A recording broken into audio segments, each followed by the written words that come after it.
গত কয়েকটি বছর ধরে বাংলা সিনেমার একটি দারুণ সময় যাচ্ছে, তবে সেটা কেবলমাত্র ঈদকে কেন্দ্র করেই। ঈদের বাইরে কেউ রিস্ক নেবার সাহসী নেয়নি। তবে খান সাহেব বছরখানেক আগে দরদ নামে একটি সিনেমা নন ঈদে রিলিজ করেছিল, কিন্তু রেসপন্স খুব বেশি ভালো ছিল না। যদিও নন ঈদে রিলিজপ্রাপ্ত সিনেমা হিসেবে ওপেনিং ছিল দুর্দান্ত। শাকিব খান ছাড়া ঈদ মানে পান্তা ভাতের সমান। কারণ একজন শাকিব খান ঈদে না থাকা মানে আলোচনা বা সমালোচনা কোনোটাই হবে না। শাকিব খান যদি নাও চান, তবুও তাকে সিনেমা করেই লাগবে। এক তুফানে শাকিব খানকে যখন অ্যাকশন অবতারে রায়হান রাফি নিয়ে আসলো এবং সেটা ব্যবসায়িকভাবে তুমুল সাফল্য বয়ে নিয়ে আসলো, আর ব্যাস, পুরো ইন্ডাস্ট্রিও লেগে পড়লো খান সাহেবকে দিয়ে অ্যাকশন বানানো। এবং একটা সময় পাবলিক বোরিং হওয়া শুরু করলো। তখন সবাই বলাবলি শুরু করলো, এইবার একটু থামেন খান সাহেব, ভিন্ন কিছু করুন প্লিজ। এত এত ভক্ত এবং তাদের কথা তো আর ফেলে দেওয়া যায় না। খান সাহেব স্ক্রিপ্ট নিলেন রকস্টারের, ডিরেক্টর হিসেবে বেছে নিলেন আজমান রুশোকে, এবং গল্পকারও তিনি নিজেই ছিলেন। সিনেমার রিলিজের আগে সবাই খুব এক্সাইটেড হয়ে গেল, কারণ দুটি টিজার এবং গান খুবই প্রশংসা কুড়াচ্ছিল। এরই মধ্যে খবর শোনা গেল এই সিনেমা বেছে বেছে কিছু সংখ্যক সিনেমা হলে রিলিজ দেওয়া হবে।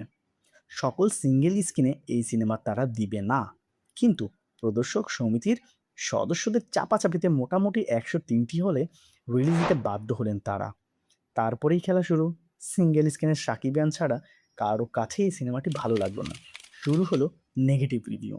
তবে দ্বিতীয় দিন থেকে শুরু হলো এই সিনেমার মিশ্র রিভিউ। এতক্ষণ যা শুনলেন সবই ছিল এই সিনেমার রিলিজের গল্প। এবার আসলেই আসা যাক সিনেমাটা কেমন। আমি নিজে একজন মিউজিক লাভার। আমার কাছে সিনেমাটি বেশ ভালো লেগেছে। তবে খুব ভালো লেগেছে এটা বলছি না। চলুন স্পয়লার ছাড়া যতটুকু বলা সম্ভব বলা যাক। প্রথমেই আমার ভালো লাগার দিকগুলো নিয়ে কথা বলি। প্রথমেই যদি বলি, শাকিব খানের অভিনয়। এই বান্দা এই সিনেমায় ফাটিয়ে অভিনয় করেছে। আর এই বয়সে এত এনার্জি, সেলুট আসলে তাকে।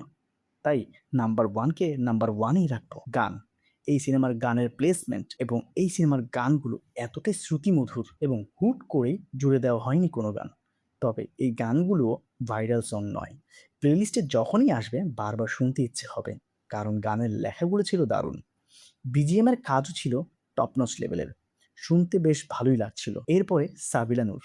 অসাধারণ লাগছিল তাকে দেখতে। কি দারুণ তার অভিনয়! আর শাকিব খানের সাথে ছিল দারুণ তার রসায়ন।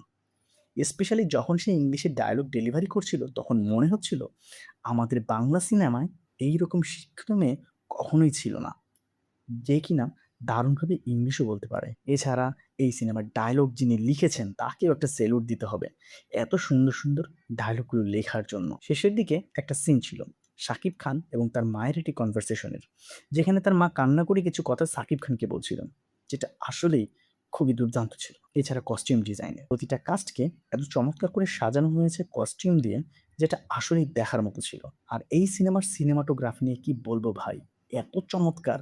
ঠিক এইভাবে বলবো, বাংলাদেশে এই টাইপের সিনেমাটোগ্রাফি যেটা আসলেই এতদিন কল্পনা ছিল, আজমান রুশো যেটা সত্য করে দেখালেন। এছাড়া শেষের দিকে স্লোমো একটি শট ছিল, যেটা বাংলা সিনেমায় কখনো কেউ ব্যবহার করেছে কিনা আমি জানি না। এত চমৎকার, যেটা নিয়ে আসলেই গর্ব করা যায়। এছাড়া ভিএফএক্স এবং এআই, দেখেন প্রযুক্তির ব্যবহার আছে, কিন্তু যেটা সিনেমায় দেখলে আপনি ভুল ধরতে পারবেন বলে আমার মনে হয় না। অনেকে এটা নিয়ে প্রশ্ন তুলেছিলেন। তাদের বলি, ভাই, প্রযুক্তি আসে ব্যবহার করার জন্য, তাহলে সেই প্রযুক্তি ব্যবহারে ক্ষতিটা কোথায়? আপনারা আমাকে কমেন্ট বক্সে বলে যাবেন প্লিজ। লোকেশনগুলো জাস্ট ওয়াও ছিল। যে কয়টা লোকেশনই ছিল, দারুণ দারুণ সব লোকেশন ছিল। এবার বলা যাক কি কি বিষয় আমার কাছে দৃষ্টিকটু লেগেছে। প্রথমেই যেটা চোখে পড়বে সেটা হলো এই সিনেমার এন্ডিং, যেটা আসলেই কি থেকে যেন কি হয়ে গেল। সিনেমার যখন সাইলেন্ট পরিবেশ তৈরি হলো শেষের দিকে, তখনই বোঝা গিয়েছে আসলে কি হতে পারে, যার ফলে সেটা আসলে আপনাকে কানেক্ট করতে পারবে না। আমরা যদি প্রিয়তমা দেখি, সেখানে দেখতে পাবো পুরো সিনেমা আহামরি না, কিন্তু শেষের ইমোশনটার জন্যই সিনেমাটি হিট। ঠিক তেমনি বরবাদ তাণ্ডব, তাই এই সিনেমার এন্ডিংটা আসলেই অডিয়েন্সকে কানেক্ট করতে পারেনি। পুরো গল্পটার শ্যুট বেশিরভাগই হয়েছে ইনডোরে, যার ফলে এক শ্রেণীর দর্শকের কাছে এটা অনেকটা গুমোট পরিবেশের মতো মনে হয়েছে। যদিও যারা এই টাইপ সিনেমা দেখে থাকেন তাদের জন্য এটা কোনো বিষয় নয়, বাট এটা সব দর্শকদের জন্য নতুন এক এক্সপেরিয়েন্স। কিন্তু হয়তো এটাই সবাই নিতে পারেনি। অন্যদিকে মাদকদ্রব্যের ব্যবহার। এখনকার সিনেমাতে এগুলো কমন ফ্যাক্টর। কারণ এইরকম ঢালাওভাবে একটু পরপর সিগারেট বা গাঁজাকে হাইলাইট না করেও সিনেমাটা করা যেত। ইন্ডিয়াতে রণবীর কাপুরের সাঞ্জু নামের একটি সিনেমা রিলিজ হয়, যেখানে কিনা মাদক এবং নারী নেশায় আসক্তি ছিলেন তিনি। সাঞ্জু সিনেমায় সেটাকে সুন্দর করেই ফুটিয়েছিলেন, বারে বারে সেটাকে হাইলাইট করা হয়নি এবং দৃষ্টিকটুও কিন্তু লাগেনি। এর বাইরেও আমি দোষ দিব দর্শকদের, যারা কিনা শাকিব খান মানেই শুধু অ্যাকশন চান। যারা প্রিন্স দেখে বলেছিলেন পরিবর্তন চাই, পরিবর্তন চাই, তারা কি আজ পরিবর্তন মেনে নিতে পারছেন না? কেন ভাই? আর কত অ্যাকশন লাগবে? তিনি একজন অ্যাক্টর, তারও তো ইচ্ছে করে ভিন্ন কিছু করতে। অভিনয়ের ক্ষুধা তো তারও আছে। আর রইল বাকি কিছু ফেক রিভিউয়ার। দয়া করে যেটা ভালো সেটাকে ভালো বলতে শিখুন। আমরা বাঙালি জাতি সেটাকে বারবার মনে করিয়ে দিবেন না। কেউ সিনেমা থেকে ভাইরাল হওয়ার জন্য নেগেটিভ রিভিউ দিচ্ছে, আবার কিছু কিছু গণমাধ্যম কর্মী নেগেটিভ রিভিউগুলোকে কেটে কেটে ছড়াচ্ছেন। আবার অনেকে বাজে সিনেমা এই টাইপের মাইন্ড সেট আপ নিয়েই হলে প্রবেশ করছেন এবং এই একই জ্বরে গা ভাসাচ্ছেন। যারা বলছেন গল্পের কোনো আগামাথা নাই, আমি তাদের বলবো, আপনাদের সিনেমা দেখার বয়স হয় নাই। আপনি টম এন্ড জেরি কার্টুন দেখার অভ্যাস করুন। কিছু কিছু মানুষ আছেন যারা বলছেন অখাদ্য, তাদের বলবো আপনাদের জন্য কন্ট্যাক্ট ম্যারেজ, অফিসার এবং তসনস নামের ৩টি সিনেমা বের হয়েছে, সেটা দেখে মন প্রাণ জুড়িয়ে নিন।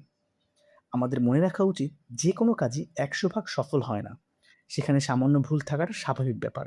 এই সিনেমাটি কখনোই বাজে বা খারাপ সিনেমা নয়, দেখার মতো একটি সিনেমা। বাংলা সিনেমাকে আরও এক ধাপ এগিয়ে নিয়ে যাবার মতো একটি সিনেমা। আজমান রুশো এবং তার পুরো টিম মিলে দারুণ কিছু বানিয়েছেন। উপভোগ করুন। আপনি হয়তো এই টাইপের সিনেমা দেখে অভ্যস্ত নন, সেটা বলুন। শুধু শুধু কেন বলছেন সিনেমাটি খারাপ? শাকিব খানকে আপনার হয়তো ভালো নাও লাগতে পারে, তবে তাকে ইগনোর করুন। শুধু শুধু বাংলা সিনেমার ক্ষতি করবেন না। এই সিনেমা হয়তো সবার জন্য না, এবং মিউজিক জনরাও সবার জন্য না। শুধু শুধু রকস্টারের মতো মুভিকে নিয়ে নেগেটিভিটি না ছড়িয়ে এটাকে অ্যাপ্রিসিয়েট করুন।